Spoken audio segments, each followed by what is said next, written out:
استعادت الصناعات الغذائية قوتها الإنتاجية بعد استقرار الأوضاع في البلاد وعودة العمال إلى مصانعهم، حيث تحملت المصانع المصرية وحدها عبء الأزمة في توفير المواد الغذائية للمواطنين بعد إغلاق الشركات الأجنبية لمصانعها لمدة 10 أيام خلال الأحداث الأخيرة.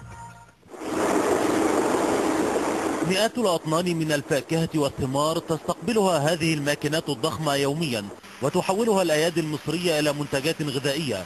هذا المشهد لم ينقطع بالمصانع المصرية طوال فترة الأزمة ورغم أحداث الفوضى والانفلات الأمني التي شهدتها مصر عقب ثورة الشباب، فالمصانع المصرية لم تتخلى عن شعبها وتطرق الأسواق خالية من المنتجات مثلما فعل المستثمرون الأجانب. حصل شرط السفارة أثناء عملية الأزمة، فكنا طبعا بنزود الإنتاج علشان نكفي احتياجات السوق. ثانيا كان لابد ان احنا نشتغل 24 ساعة عشان الموردين بيجيبوا لنا الثمار كل يوم. الثمار دي هتروح فين؟ لو الثمار دي تركت، لو ثابت بره 24 ساعة بيحصل لها تلف. هذه الأيام تستعيد المصانع الغذائية قوتها وتعمل بكامل طاقتها بعد أن أوشكت على التوقف بسبب غلق المحال وفرض حظر التجوال وصعوبة تأمين وصول المنتجات إلى المحافظات.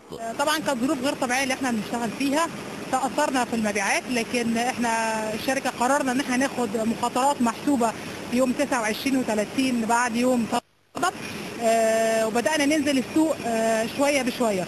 طبعا مما لا شك ان خططنا تأثرت البيعية، لكن يمكن اللي ساعدنا ان كان في ظل غياب الشركات الأجنبية المنافسة لينا. كان عندنا المخزون الاحتياطي اللي أي شركة بتتعامل بيه، ده استغلناه يوم الخميس ويوم الجمعة اللي كان فيهم الأحداث، وبعد كده عدنا للعمل يوم السبت بصورة طبيعية جدا بعدد العمالة الكافي لإدارة الإنتاج بصورة طبيعية جدا.